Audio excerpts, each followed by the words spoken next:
The story revolves around a pre-employment written assessment where the top 8 candidates take part to compete for a highly prestigious job post.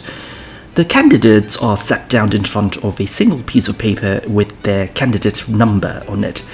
The invigilator instructs them that in order to not be disqualified, they must 1. Not spoil their paper, 2. Not choose to leave the room, and 3. Not talk to the armed guard or to the invigilator himself.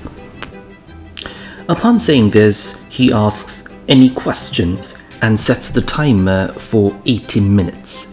He leaves the 8 candidates and the armed guard in the room and proceeds to observe them behind the camera, which is installed in front of the room. Once the candidates turn their papers over, they realize that there is nothing written on them. Candidate 2 then panics and starts writing on the paper, but gets disqualified for spoiling her paper.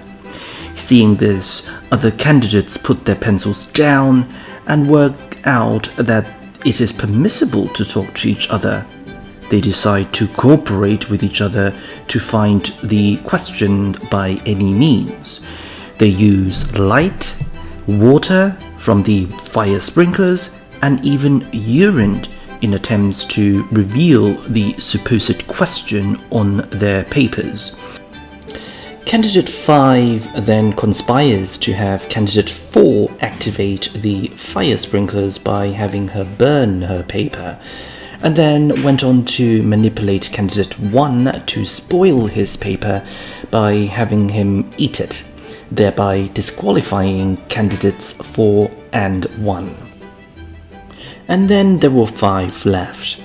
The ruthless candidate, that is Candidate 5, also starts to taunt the remaining of the group and gets knocked the flip out unconscious by Candidate 8. The group then ties him up and finds out that the company they're applying to work for is a pharmaceutical company that created an antiviral drug to combat a pandemic that occurred 10 years prior. As Candidate 5 regains consciousness, he pleads for his antiviral drug as he has been infected by the virus. The group doubts his claim and he passes out again. Candidate 6 then suspects Candidate 3 of being a plant and demands answers from Candidate 3 by having her tied up and tortured. After ascertaining that Candidate 3 is innocent, she gets untied. The ruthless candidate then starts to convulse, upon which Candidate 3 pleads with the invigilator to help the candidate. In effect, she gets disqualified for talking to the invigilator, albeit through the camera. Candidate 7 then retrieves the pill, which was stolen by Candidate 6 earlier, and saves Candidate 5. The ruthless candidate gets untied and continues his devious ways by retrieving the gun from the guard and coerces Candidate 6 to leave the room, thereby eliminating him. Candidate 7 also decides to step out of the room, but just as she does so, the lights go out for a brief moment. When they come back on again, Candidate 8 finds that he is shot and dies. Candidate 7 still has 1 foot in the room, and before the nutcase tries to shoot Candidate 7, the timer goes to 0.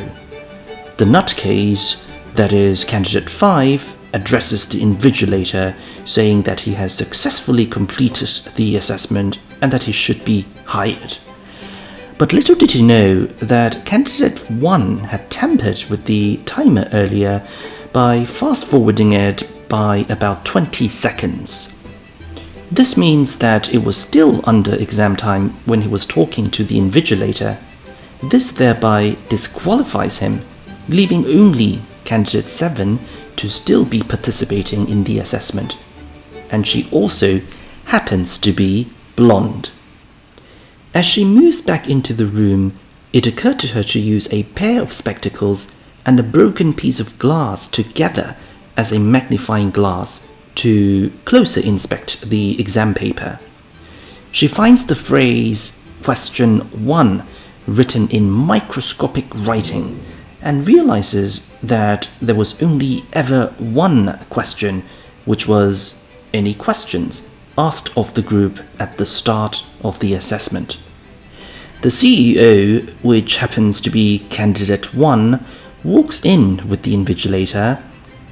Candidate 7 then hands in her paper and answers no to the question. It is also revealed that the bullet that shot candidate 8 contains a healing factor, which is also created by the company. Candidate 8 lives, and with that, the final candidate accepts her new job. In the end, she only accepts the job post because the candidate who was shot survives, which impresses the CEO and the invigilator immensely.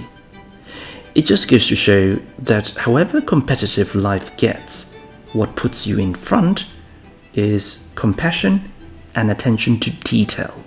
And of course, never ever underestimate other people, especially a blonde. Good luck.